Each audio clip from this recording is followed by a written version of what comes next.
بسم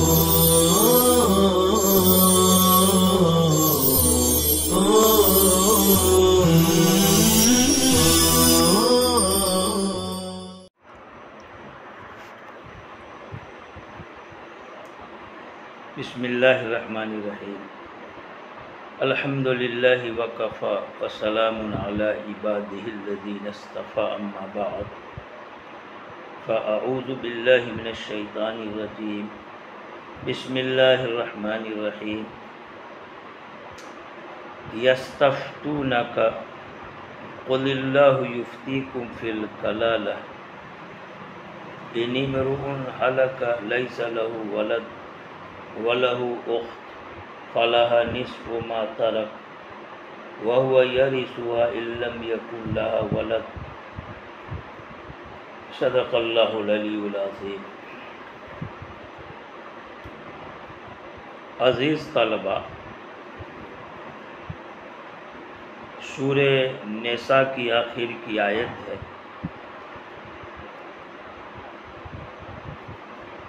کلالہ کے تعلق سے مسئلہ بیان کیا جا رہا۔ پہلے آپ سمجھیں کہ کلالہ کہتے کس کو ہے۔ کلالہ کلن سے مشتق ہے، اصل معنی تھکنے، ناکام ہونے، عاجز ہونے کے۔ کلالہ ایسے شخص کو کہتے ہیں جو اس حال میں مرے کہ اس کی اولاد نہ ہو اور ساتھ ساتھ اس کے والد بھی نہ ہو۔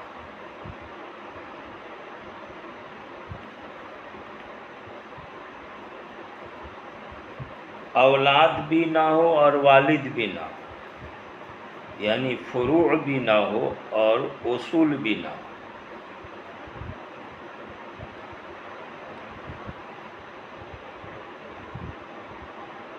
قرآن نے ان امرؤ ہلک لیس لہ ولد یہ جو کہا ہے، یہ کلالہ کی تفسیر ہے۔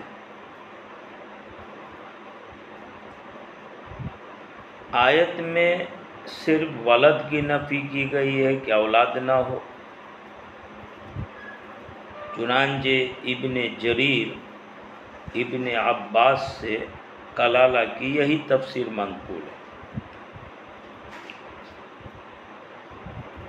بس اولاد کی نفی کافی ہے، والد کی نفی ضروری نہیں ہے۔ ابن عباس کہتے ہیں کہ بس اولاد نہ ہو، والد ہو نہ ہو اس سے بحث نہیں،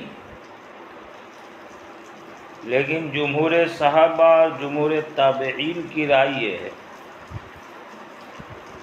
کہ اولاد بھی نہ ہو اور والد بھی نہ ہو۔ چنانچہ حضرت ابو بکر کا مشہور قول اسی طرح ہے۔ جمہور کے اعتبار سے کلالہ کی تفسیر میں اولاد نہ ہو اور ساتھ ساتھ والد بھی نہ ہو، جیسا کہ خود مصنف آگے لیس لہ ولد کے بعد کہیں گے ای ولا والد وہو الکلالہ، کہ اولاد بھی نہ ہو اور والد بھی نہ ہو تو یہ کلالہ۔ تو جب والد بھی نہ ہو تو اس کو کلالہ کہتے ہیں، تو قرآن میں صرف ولد کی نفی کیوں کی گئی؟ قرآن میں تو صرف کلالہ کی تفسیر کرتے ہوئے لیس لہ ولد کہا گیا، صرف اولاد کی نفی پر اکتفا کیا گیا۔ پھر جمہور والد کی بھی نفی کیوں کرتے ہیں؟ اس کا جواب یہ ہے کہ جیسے اولاد کی نفی ویسی والد کی بھی نفی، اور صرف اولاد کی نفی پر اکتفا کیا گیا، والد کی نفی نہیں کی گئی۔ اس کی وجہ یہ ہے کہ اولاد کی جب نفی ہوگی تو والد کی نفی بدرجہ اولا ہو جائے گی، اولاد کے نہ ہونے پر جو حکم ہوگا والد کے نہ ہونے پر بھی وہی حکم ہوگا، کیونکہ آپ لوگ جانتے ہوں گے کہ میت کی میراث کی تقسیم میں والد کے مقابلے میں میت کی اولاد میت سے زیادہ قریب مانی جاتی ہے۔ کوئی مرا ہو، اس کا کوئی والد بھی ہو اور اولاد بھی ہو، تو میت سے قریب ترکہ میں میت کی میراث میں والد کے مقابلے میں میت کی اولاد زیادہ ہوتی ہے۔ لہذا معلوم یہ ہوا کہ اولاد یہ اقرب ہے اور والد یہ ابعد ہے، اور یہاں جب اقرب کی نفی ہو جائے گی تو ابعد کی نفی تو بدرجہ اولا ہو جائے گی۔ اب مسئلہ ہوگا کہ اولاد نہ ہو، وہ مرا اور اس کی کوئی بہن ہو یا یہ کہ اس کا کوئی بھائی ہو، مثلا شروع میں بھائی کے مرنے پر بہن کے لیے حکم آ رہا، اور اسی طرح آگے بہن کے مرنے پر بھائی کے لیے حکم آ رہا۔ اگر بہن مری بھائی ہے اور اس بہن کی کوئی اولاد نہیں یعنی اقرب نہیں ہے تو بھائی وارث ہو جائے گا، تو والد جو آباد ہے وہ نہ ہو تب تو وہ بھائی بدرجہ اولا وارث ہوگا۔ اس وجہ سے یہاں صرف اولاد کی نفی پر اکتفا کیا گیا، والد کی نفی نہیں کی گئی۔ معلوم یہ ہوا کہ جو حکم اولاد کے نہ ہونے پر ہوگا وہی حکم والد کے نہ ہونے پر بھی ہوگا۔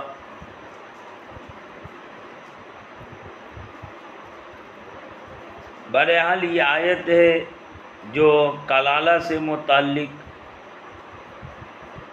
وراثت اور ترکے کے حکم کو بتا رہی ہے۔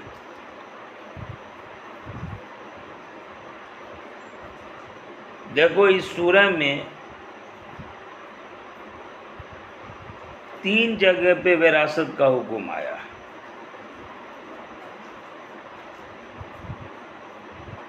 ایک جگہ اصول فروع کے وراثت کا حکم، جیسے کہ آیت آئی یوصیکم اللہ فی اولادکم۔ دوسری جگہ زوجین میاں بیوی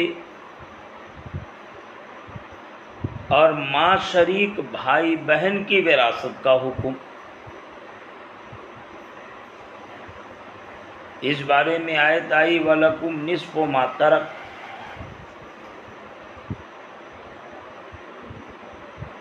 اور تیسری جگہ وہ بھائی بہن جو ایک ماں باپ سے ہوں یا صرف ایک باپ سے ہو، ماں الگ ہو، باپ ماں دونوں شریک بھائی بہن یا صرف باپ شریک بھائی بہن، باپ ماں دونوں شریک بھائی بہن ہو تو ایسے کو اعیانی بھائی بہن بولتے ہیں، یا صرف باپ شریک بھائی بہن ہو ایسے کو اللاتی بھائی بہن بولتے ہیں، اور صرف ماں شریک بھائی بہن یعنی ماں ایک ہیں لیکن باپ الگ الگ تو ایسے کو اخیافی بھائی بہن بولتے ہیں۔ تو اخیافی بھائی بہن جو تھے صرف ماں شریک، ان کے بارے میں میراث کا حکم وَلَكُمْ نِصْفُ مَا تَرَكَ والی آیت میں،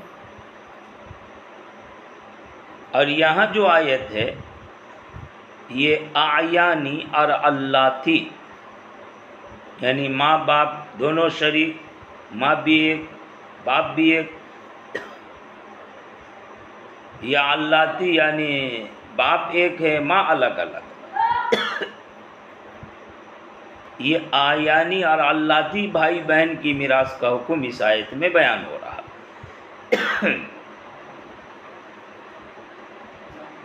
سورہ کے شروع میں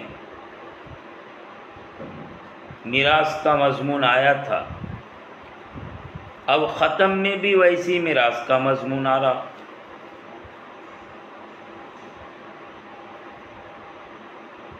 اس کو رد العجز علی الصدر بولتے ہیں بلاغت کی اصطلاح میں، کہ شروع میں جس طرح کا مضمون آیا تھا اب آخر میں بھی ویسی مضمون لا کر گویا آخر کو شروع پر لوٹا دیا۔ تو میراث کے حکم میں ایک طرح ما قبل ما بعد شروع آخر میں شکلاً تعلق پایا جا رہا، صورتاً مناسبت ہو رہی، اگرچہ تفصیل الگ الگ ہے کہ شروع میں میراث کا حکم کسی اور اعتبار سے، آخر میں میراث کا حکم کسی اور اعتبار سے، لیکن میراث کے اعتبار سے دونوں میں مشاکلت پائی جا رہی ہے، صورتاً شکلاً مشابہت اور مناسبت ہو رہی۔ اس وجہ سے سورہ کو ختم کرتے کرتے میراث کے تعلق سے حکم آ رہا ہے۔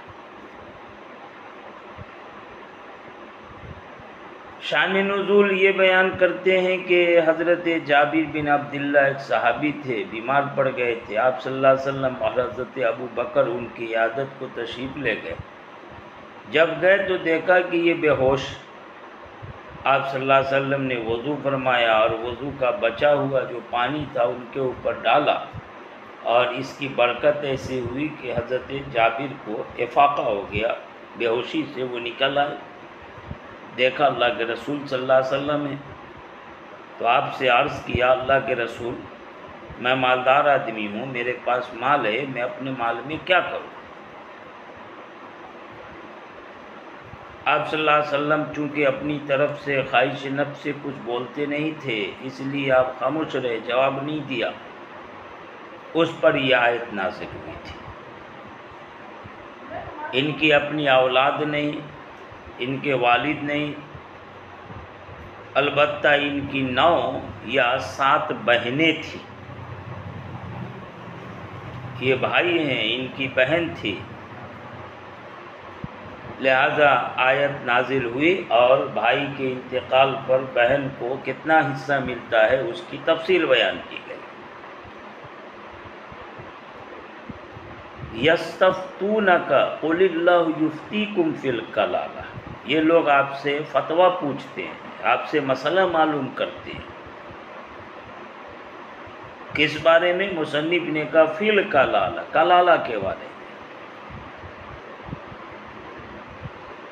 قل اللہ، تو آپ کہیے اللہ تمہیں فتویٰ دیتا ہے، مسئلہ بتاتا ہے کلالہ کے بارے میں۔ یہاں دیکھو یستفتونک اور یفتیکم، یہ 2 فعل ہیں، اور آگے فی الکلالہ یہ ایک معمول ہے۔ اب فی الکلالہ کو یفتیکم جو بعد والا دوسرا فعل ہے اس سے متعلق کرے، یا یستفتونک جو پہلا فعل تھا شروع میں اس سے متعلق کریں۔ غرض یہ کہ ایک معمول میں دونوں فعل کا تنازع ہوگا، جس کو تنازع فعلین نحو کی اصطلاح میں کہتے۔ ایک ہی معمول میں یستفتونک یہ فعل بھی عمل کرنا چاہتا، یفتیکم یہ دوسرا والا فعل بھی عمل کرنا چاہتا۔ آپ حضرات تنازع فعلین کے تعلق سے جانتے ہوں گے کہ بصریوں کے مذہب کے اعتبار سے دوسرا فعل چونکہ قریب میں ہے اس لیے اس کو عمل دلا دیا جائے اور پہلے فعل کا معمول مقدر مان لیا جائے۔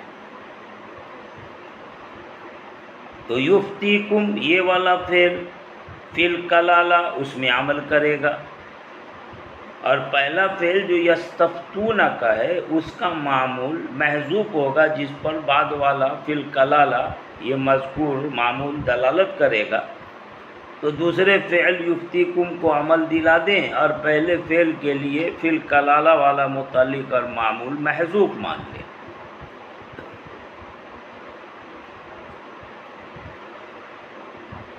بہرحال کلالہ کی پوری تفصیل جو آئی اس کا حاصل یہ ہوگا کہ کلالہ وہ شخص ہے جو مرے اس حال میں نہ اس کی کوئی فرع ہو، نہ اصل ہو، یعنی نہ اولاد ہو نہ والد ہو۔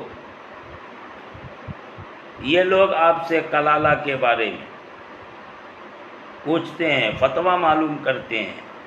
آپ کہیے کہ اللہ تمہیں فتویٰ دیتا ہے کلالہ کے بارے، انی امرؤ ہلک لیس لہ ولد۔ نحوی اعتبار سے یہ پورا جملہ مستانفہ، آپ جانتے ہیں مستانفہ یعنی ایک مقدر سوال تھا، اس کے جواب میں یہ جملہ آیا، گویا کلالہ کہا تو اب سوال پیدا ہوا کہ کلالہ کیا ہو، کلالہ کا حکم کیا؟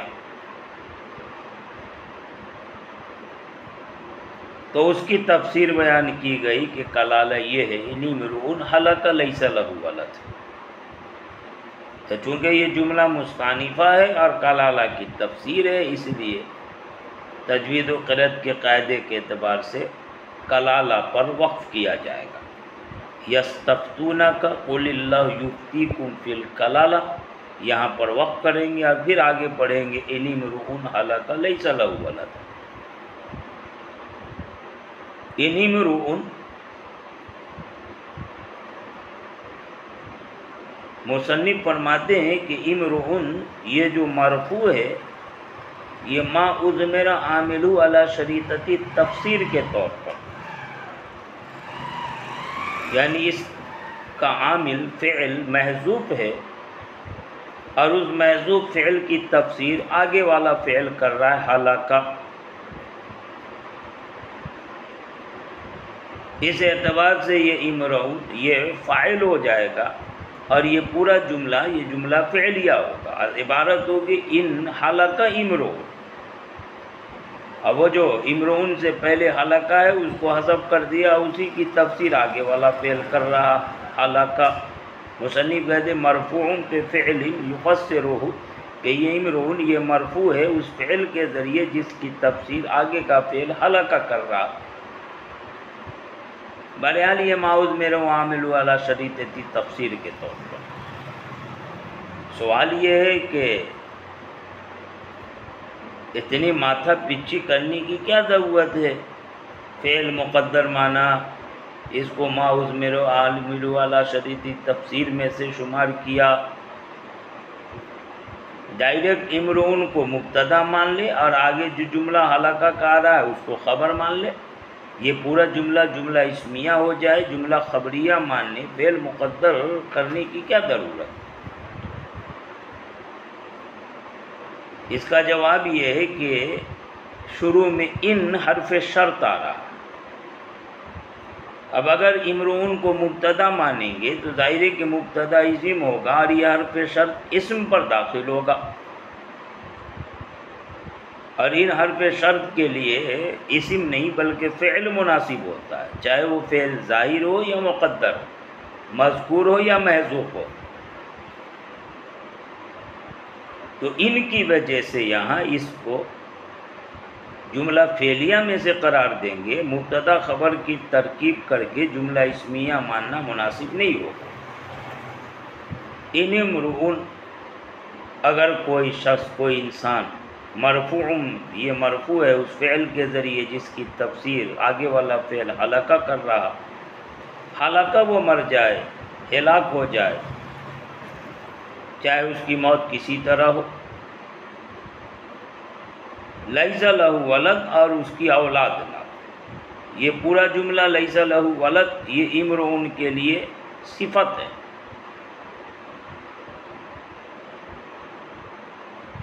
اس کو حال ماننا صحیح نہیں ہے، اس کی وجہ یہ ہے کہ یہ پورا جملہ ہے اور یہ نکرہ ہے، اور امرؤ بھی نکرہ تھا، جملہ نکرہ کے حکم میں نکرہ نکرہ مناسبت ہے، اس لیے ما قبل کے لیے صفت ہے۔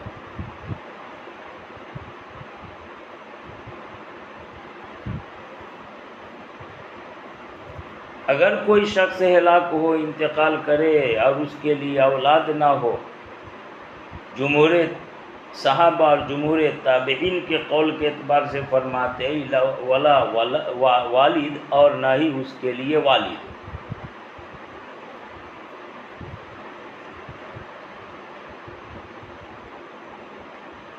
یہ لا والدہ لائے، اس سے سمجھ میں آیا کہ کلالہ جو ہوگا اس کی بہن جس کو وراثت میں حصہ ملے گا، یہ بہن کی وراثت کا حکم اس وقت ہوگا جو والد نہ ہو۔ اگر والد موجود ہے تو گویا کہ اس کو وراثت سے حصہ نہیں ملے گا۔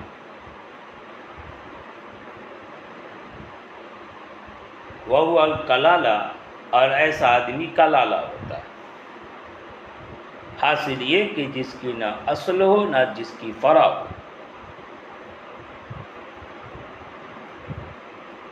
وَلَهُ اخت، اور اس کی بہن ہو، من ابوین او اب، میں نے بتا دیا تھا کہ بھائی بہن جو ہوں گے وہ 3 طرح کے ہوں گے: اعیانی، اللاتی، اخیافی۔ اخیافی یعنی ماں ایک ہو باپ الگ الگ ہو، اس کا حکم تو آیت وَلَكُمْ نِصْفُ مَا تَرَكَ کے اندر آ چکا ہے۔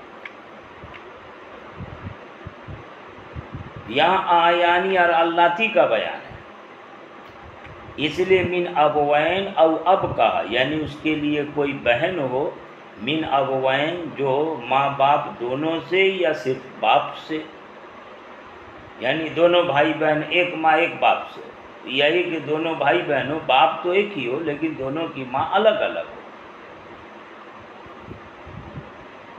فَلَهَا نِصْفُ مَا تَرَكَ، تو بھائی مر گیا، اب بہن بچی ہے، تو بھائی کا جو بھی ترکہ ہوگا اس کے چھوڑے ہوئے ترکے میں سے بہن کو نصف ملے گا۔ فَلَهَا نِصْفُ مَا تَرَكَ، تو اس بہن کے لیے اس کے ترکے میں چھوڑے ہوئے مال میں سے نصف ہوگا۔ وَهُوَ يَرِثُهَا، یہ تو بھائی کے مرنے پر بہن کے لیے بتایا کہ کتنا حصہ، اور اگر اس کے برعکس ہو یعنی بہن مرے اور بھائی زندہ ہو تو آگے حکم فرمایا وَهُوَ يَرِثُهَا، اور وہ یعنی بھائی، ہوا ضمیر یہ اخ کی طرف لوٹے گی، بھائی کی طرح، اصل میں ہوا ضمیر امرؤن کی طرف لوٹے گی، اور ماقبل میں امرؤن جس کے لیے بہن ہو تو ظاہر ہے کہ بہن ہو جس کا تو وہ بھائی ہوگا۔ امرؤن وہ شخص جس کی بہن ہو تو مرنے والا جو تھا وہ بھائی ہوا اور زندہ وہ بہن، اور اس کے برعکس یعنی مرنے والی بہن تھی تو وہ آدمی، وہ انسان جو زندہ رہا وہ اس کا بھائی ہے۔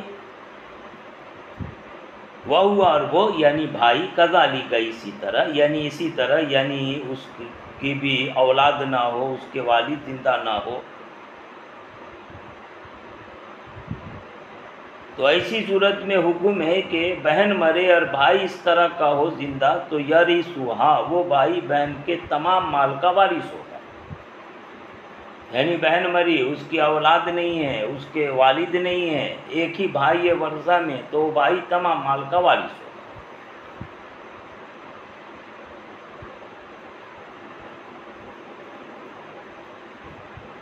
گویا بھائی مرا بہن زندہ تو بہن کے لیے نصف، اور اگر بہن مری اور بھائی زندہ تو بھائی کے لیے کل، للذکر مثل حظ الانثیین، کہ مذکر کے لیے مؤنث کے ڈبل برابر حصہ ہوا کرتا ہے۔ آدھا حصہ مؤنث کے لیے، اس لیے بہن کو نصف ملا تھا، اور مذکر کے لیے مؤنث کے دگنے حصے کے برابر، اس لیے کل بھائی کے لیے ہو جائے گا۔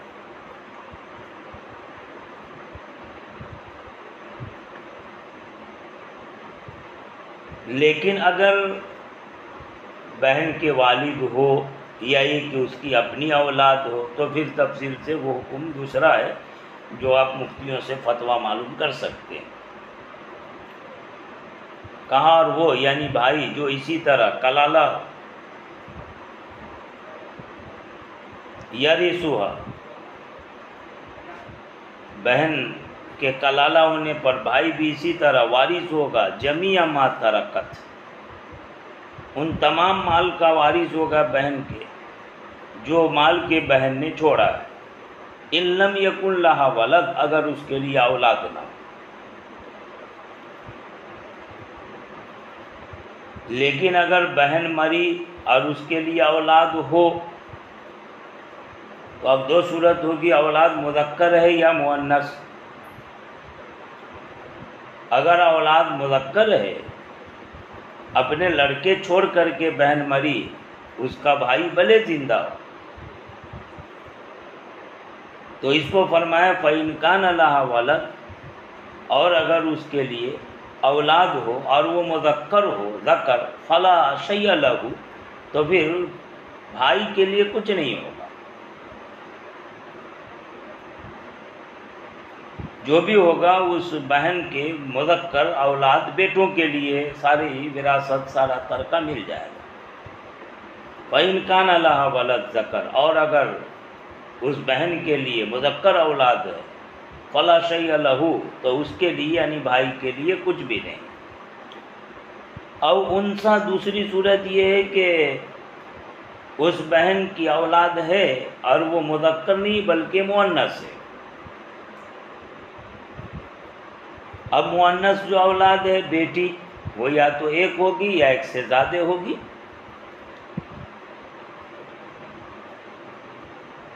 دونوں صورتوں میں جب مؤنث اولاد چھوڑے وہ بہن، تو ایسی صورت میں بھائی کے لیے کتنا ہوگا؟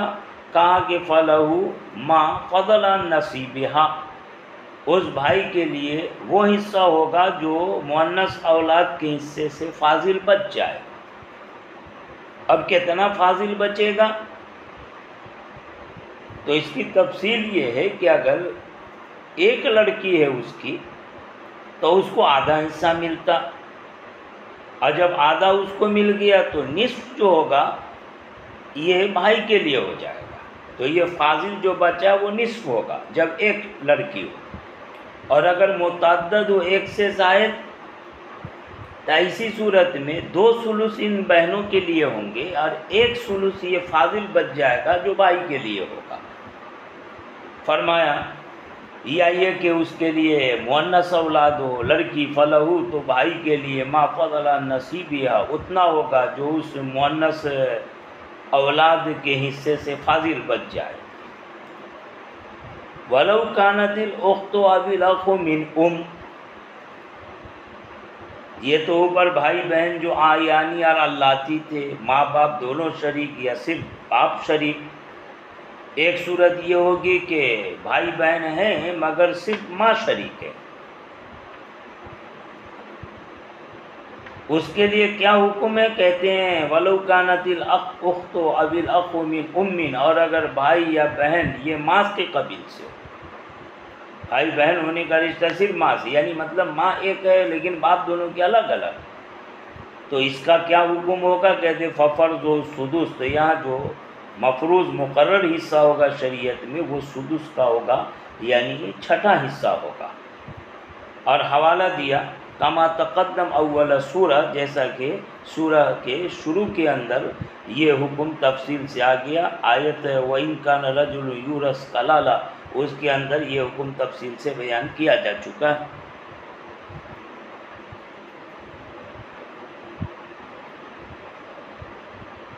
یہ تو ایک بھائی ایک بہن کے تعلق سے حکم تھا، اور آگے فَإِنْ كَانَتَا اثْنَتَيْنِ، اور اگر وہ دونوں بہنیں ایک نہ ہو، 2 بہن، یا یہ کہ 2 سے زائد ہوں، جیسا کہ حضرت جابر بن عبداللہ کے واقعے میں جو شان نزول بیان فرمایا تھا، وہاں بتایا تھا کہ ان کی 7 یا 9 بہنیں تھیں۔ تو اس صورت میں ان بہنوں کے لیے کتنا حصہ ہوگا؟ ابھی میں نے کہہ دیا تھا وہاں پر کہ بہن جو مر رہی ہے اور اس کی اولاد مؤنث ہے، اور وہ مؤنث ایک ہے تو بھائی کو کتنا، اور اگر ایک سے زائد ہے تو پھر بھائی کے لیے کتنا، یہ تفصیل سے بتایا تھا۔ آگے اسی وہ آیت میں بیان فرمائیں گے انشاءاللہ تعالی۔ کل وراثت کا یہ حکم جو ہے وہ ختم ہو جائے گا اور انشاءاللہ یہ سورہ بھی مکمل ہو جائے گی، اور پھر سورہ مائدہ شروع ہو جائے گی۔ وآخر دعوانا ان الحمدللہ رب العالمین۔